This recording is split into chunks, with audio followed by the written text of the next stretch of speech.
an outlet which contains 8 verses written by Shankaracharya Swami. Now the children will be singing that. जसेयमान पावनाग्नि पंकजं व्यालयज्ञ सूत्रमेन्दु शेखरं कृपाकरं नारदादि योगी वृंद वंदितं दिगंबरं काशिकापुरादिनाथ काल भैरवं भजे भानुकोटि भास्वरं भवाब्धितारकं परं नीलकण्ठवीक्षितादायकं त्रिलोचनं कालकालमम्बुजाक्षमक्षशूलमक्षरं काशिकापुरादिनाथ काल भैरवं भजे शूलकङ्कपाशदण्डपाणिमादिकारणं श्यामकायमादिदेवमक्षरं निरामयं भीमविक्रमं प्रभुं विचित्रताण्डवं प्रियं काशिकापुरादिनाथ काल भैरवं भजे भुक्तिमुक्तिदायकं प्रशस्तचारु विग्रहं भक्तवत्सलं स्थितं समस्तलोकविग्रहं विलिख्वरन् मनोज्ञ हेम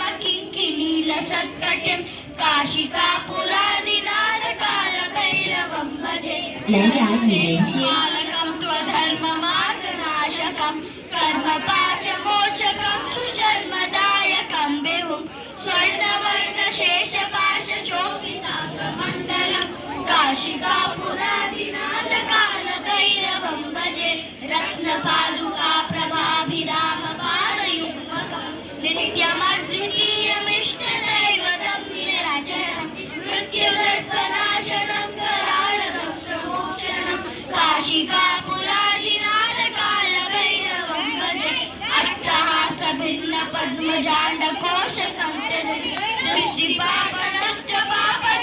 दृष्टिपापनष्टपापजालमुग्धशासनम् अष्टसिद्धिदायकं कपालिमालिकाधरं काशिकापुरादिनाथ काल भैरवं भजे भूतसङ्गनायकं विशालकीर्तिदायकं काशीवासलोकपुण्यपापशोधकं विभु नीतिमालकोविदं पुरातनं जगत्पतिं काशिकापुरादिनाथ काल भैरवं भजे कालभैरवाष्टकं पठन्ति ये मनोहरं ज्ञानमुक्तिसाधनं विचित्रपुण्यवर्धनं शोकमोहदैन्यलोभकोपतापनाशनं प्रयान्ति कालभैरवाङ्घ्रिसन्निधिं नवारुणं प्रयान्ति कालभैरवाङ्घ्रिसन्निधिं नवारुणं प्रयान्ति कालभैरवाङ्घ्रिसन्निधिं नवारुणं.